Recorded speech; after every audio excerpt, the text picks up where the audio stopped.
విజయవాడలో జరిగిన press meet లో నూర్ భాషా కార్పొరేషన్ చైర్మన్ తెలుగుదేశం పార్టీ అధికార ప్రతినిధి కె నాగుల్ మీరా వైసీపీ అధినేత వైఎస్ జగన్ పై తీవ్ర స్థాయిలో విమర్శలు గుప్పించారు. భవానీపురంలో 42 ప్లాట్ల వ్యవహారంపై జగన్ చేసిన వ్యాఖ్యలు దున్నపోతు ఈనిందంటే దూడను కట్టేయమన్నట్లుగా ఉన్నాయని వ్యాఖ్యానించారు. అవినీతి పరులకు అన్ని అవినీతిగానే కనిపిస్తాయని విమర్శించారు. బాధితులకు అన్యాయం జరిగిన మాట వాస్తవమేనని, వారికి న్యాయం జరిగేలా తమ పార్టీ తరఫున అండగా ఉంటామని తెలిపారు. ఈ వ్యవహారంలో ఎంపీ కేశినేని శివనాథ్ పై నిరాధార ఆరోపణలు చేయడం సరికాదని నాగుల్ మీరా స్పష్టం చేశారు. జగన్ హయాంలో గ్రామాలు, పట్టణాల్లో సెంటున్నర స్థలాలు ఇచ్చి వాటిపై లోన్లు తీసుకోవడం, టిడ్కో ఇళ్లపై రుణాలు తీసుకోవడం పెద్ద స్కామ్ గా అభివర్ణించారు. విజయవాడ వాసులకు మైలవరం, నందిగామ ప్రాంతాల్లో ఇళ్ల స్థలాలు ఇచ్చారని, అవి ఎక్కడున్నాయో కూడా లబ్ధిదారులకు తెలియని పరిస్థితి ఉందని ఆరోపించారు. పిల్లల పేరుతో అవినీతికి శ్రీకారం చుట్టిన వ్యక్తి జగన్ అని విమర్శించారు. అలాగే జగన్ పాలనలో మద్యం వల్ల వేలాది మంది ప్రాణాలు కోల్పోయారని ఆరోపణలు చేశారు. నిన్న మాజీ ముఖ్యమంత్రి జగన్మోహన్ రెడ్డి గారు వంటంలోని జోజీ నగర్లో ఏదైతే ఇల్లు పడేశారో ఆ బాధితులను పరామర్శించడానికి వెళ్ళినటువంటి పెద్ద మనిషి మాట్లాడిన తీరు ఎలా ఉందంటే, దున్నపోతు ఈనిందంటే దూడను కట్టే అన్నట్లుగా ఉంది. నువ్వు 5 ఏళ్ళు ముఖ్యమంత్రి చేశావు, ఎప్పుడిస్తే అది చూస్తే గాని మాట్లాడలేని పరిస్థితిలో ఉన్న వ్యక్తిని 5 ఏళ్ళు ముఖ్యమంత్రిగా ఆంధ్ర రాష్ట్ర ప్రజలు బరాయించాల్సి వచ్చింది. దాని విషయాలు తెలుసుకోకుండా జరిగింది, అక్కడ ఇబ్బంది పడ్డారు, అది బాధాకరమైనటువంటి విషయమే. దానికిను చంద్రబాబు నాయుడు గారికి, లోకేష్ గారికి, విజయవాడ ఎంపీకి ఏమైనా సంబంధం ఉందా?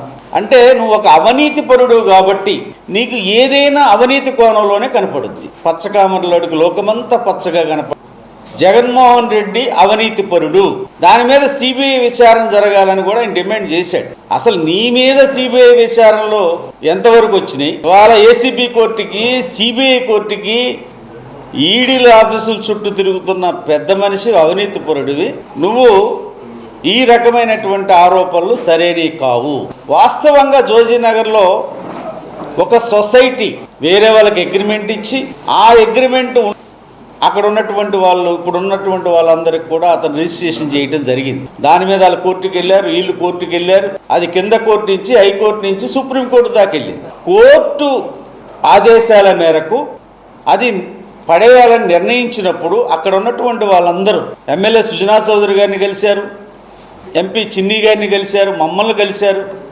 మేము కూడా ఒక కొంత ఎసులుబాటు కోసం ప్రయత్నం కూడా చేశాం. కానీ చివరికి ఆ కోర్టు ఆర్డర్ని మరి పోలీసులు అమలు చేయాల్సిన పరిస్థితి, అధికారులు అమలు చేయాల్సిన, ఇవాళకి మేము ఉన్నాం.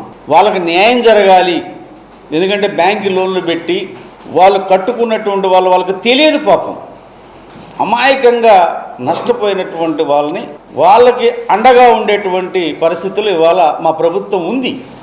లోకేష్ గారిని కలిసిన చెప్పారు, మేము కూడా చెప్పడం జరిగింది. మాకు సంబంధించినటువంటి వ్యక్తులు కూడా, మా పార్టీకి సంబంధించినటువంటి వ్యక్తులు కూడా అందులో ఉన్నారు. కాబట్టి న్యాయం జరగాలి అని అడగటంలో తప్పు లేదు. కానీ నిరాధారణమైనటువంటి ఆరోపణలు చేయడంలో జగన్ను మించిన వాళ్ళు ఈ రాష్ట్రంలో ఎవ్వరు లేరు. పచ్చి అబద్ధాలు ఆడేటువంటి పెద్ద మనిషి, దొంగ అని అరిసే తత్వం కలిగిన వ్యక్తి ఈ రాష్ట్రంలో ఎవడైనా ఉంటే అది జగన్మోహన్ రెడ్డి గారు. నేను అడుగుతున్న జగన్మోహన్ రెడ్డి గారు, మీరు నిన్న మాట్లాడారు కదా, మీరు గ్రామాల్లో ఇచ్చిన 1.5 సెంటు, పట్టణాల్లో ఇచ్చిన 1 సెంటు ఎక్కడిచ్చారు? గ్రామాల్లో ఇచ్చింది వాళ్ళ, పట్టణాల్లో ఇచ్చింది ఎక్కడుందో తెలియదు. ఇది చాలా ముఖ్యమైనటువంటి అంశం.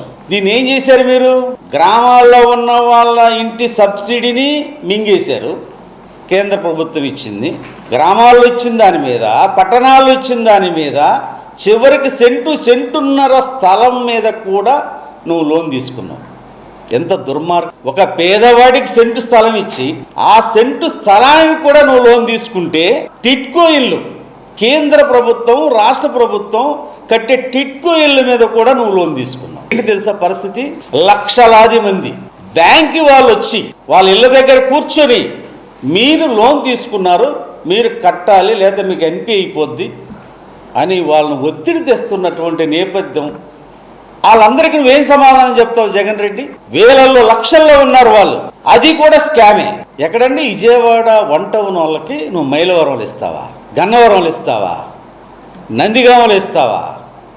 ఇచ్చింది ఎక్కడో తెలియదు. నడుములోతు నీళ్లుండే స్థలాల్లో ఇచ్చి నీ అందమైన ఫోటో వేసి దానికి ఒక పుస్తకం ఇచ్చావు. సుపరిపాలనలో ఇంటింటికి వెళ్తుంటే ఆ పుస్తకం తీసుకొచ్చి, అయ్యా మాకు సెంటు స్థలం ఇచ్చారు, అది ఎక్కడుందో తెలియదు, మేము లోన్లు తీసుకున్నారు, మీరు మమ్మల్ని కట్టమంటే మేము ఏమైపోవాలని ఎంత బాధపడుతున్నారు. అంటే నువ్వు ఈ రకమైనటువంటి అవినీతి కార్యక్రమాలకు శ్రీకారం చుట్టి ఏది వదల్లా నువ్వు పేదవాడి మద్యం విషయంలో వాళ్ళ జీవితాలతో ఆడుకొని వేల మంది సాగు కారణమైనటువంటి పెద్ద మనిషి, నువ్వు నీతులు మాట్లాడే అర్హత నీకు లేదు. వాళ్ళ ఎంపీ గారి మీద ఎందుకు ఆరోపణలు చేస్తున్నావు? పార్లమెంటులో నీ మెడికల్ కాలేజీల బట్టబయలు చేసినందుకు వాళ్ళ ఎంపీ గారి గురించి నువ్వు అదిరిపోయే విధంగా ఎంపీ గారు పార్లమెంట్లో మాట్లాడారు. అసలు మెడికల్ కాలేజీల భాగవతం ఏంటి? మీరు కోటి సంతకాలు ఎందుకు? నువ్వు 17 కాలేజీలు వచ్చినాయి, నువ్వు తెచ్చావా? కేంద్ర ప్రభుత్వం ఒక స్కీమ్ పెట్టింది. ఆ స్కీములో భాగంగా 17 కాలేజీలను ఆంధ్రప్రదేశ్కు సెంట్రల్ గవర్నమెంట్ అలాట్మెంట్ ఇచ్చింది. దానికి నువ్వేం చేసావు?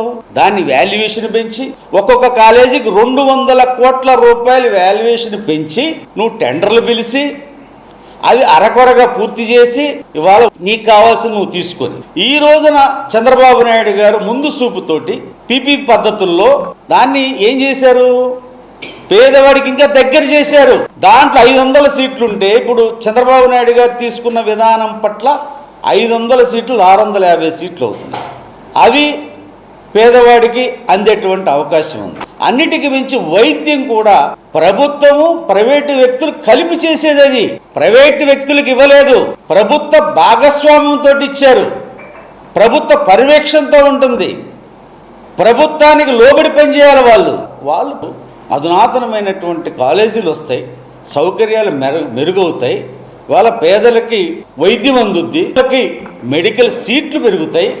ఇంత లాభం ఉన్నటువంటి దాన్ని కూడా నువ్వు వక్రీకరించి ఇవాళ నువ్వు 1,00,00,000 సంతకాలు పెట్టావు. ఏమి లాభం అని అడుగుతున్నా. నువ్వు తీసుకున్నటువంటి నిర్ణయాల వల్ల ప్రజలు ఇవాళ నీకు 150 చేశారు. నువ్వు పేదవాడికి సెంటు స్థలం ఇచ్చావు.